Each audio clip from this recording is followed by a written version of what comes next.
आज हम जानेंगे ऐसे ही एक वर्ड के बारे में जिसका नाम है रैम। जी हाँ, RAM। ये रैम क्या है?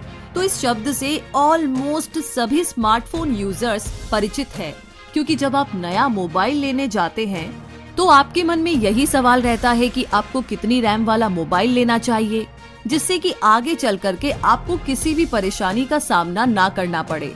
रैम की अगर बात की जाए तो कंप्यूटर हो, लैपटॉप हो या फिर आपका मोबाइल, सभी डिवाइस में ये बहुत ही इम्पोर्टेंट चीज है, क्योंकि इसके कारण ही कोई भी डिवाइस बेहतर काम करती है। अगर आप भी नहीं जानते हैं तो हम आपको बताने वाले हैं आज रैम क्या होती है और आपके मोबाइल या कंप्यूटर में कितनी रैम होनी चाहिए। सबसे पहले आपको बताते हैं रैम की full form, random access memory. इसकी फुल फॉर्म से तो इसके बारे में कुछ खास नहीं पता चल रहा है, तो आइए इसे एक सिंपल एग्जाम्पल के जरिए समझने की कोशिश करते हैं। मान लीजिए कि आप किसी ऑफिस में बैठे हैं और आपको काम करने के लिए एक फाइल चाहिए होगी और फाइल किसी दूसरे कमरे में रखी हुई है। तो जब भी आपको काम करना होगा तो आप दूसरे कमरे में जाएंगे और इस फाइल को ले आएंगे और डेस्क पर रख करके उस फाइल पर काम करने लग जाएंगे। लेकिन एक समय ऐसा आता है जब आपको एक साथ बहुत काम करने होते हैं और इसके लिए आपको बहुत सारी फाइल्स की जरूरत पड़ेगी। तो इस ज्यादा काम के लिए आपको ज्यादा फाइल्स रखने के लिए बड़ी डेस्क की जरूरत भी पड़ेगी।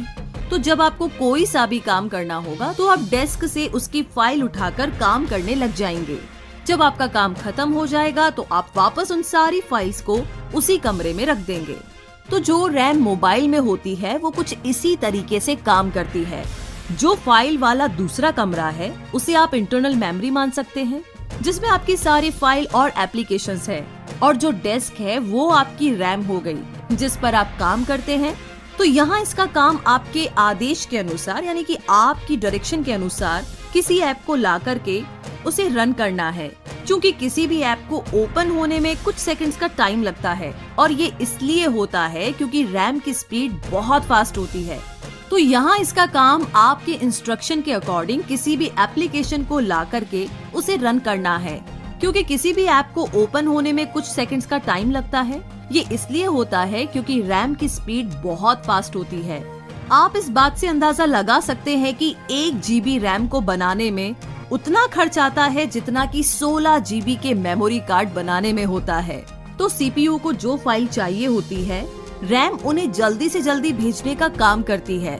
जब आप किसी गेम को इंस्टॉल करते हैं तो वो रैम में इंस्टॉल नहीं बल्कि वो फोन की इंटरनल मेमोरी में इंस्टॉल होता है, और जब आप उस गेम पर क्लिक करते हैं तो वो रन करने के लिए फोन की मेमोरी से रैम पर आ जाता है और रैम काम करने लग जाती है। इस बीच में CPU और रैम के बीच बहुत तेजी से इंफॉर्मेशन का आदान प्रदान होता है। लेकिन जब आपके कंप्यूटर या मोबाइल की रैम कम होती है और आप कई बड़ी एप्लीकेशन खोल के रन कर रहे होते हैं, तो इस सिचुएशन में मोबाइल या कंप्यूटर हैंग होने लगता है। इसीलिए कहा जाता है कि ज्यादा रैम मल्टीटास्किंग के लिए उपयोगी होती है। और वैसे भी आजकल तो सुपर मल्टीटास्किंग है। व्हाट्सएप भी देखना है, फेसबुक भी चेक करना है, गाने भी सुनने हैं, कैलकुलेशन भी करनी है, चैटिंग भी करनी है, मतलब कोई लिमिट नहीं है। चलिए, ये तो रही मल्टीटास्किंग की बात, और आगे बात करते हैं कि रैम का होना कितना जरूरी है। कहने का मतलब ये कि रैम क्या है।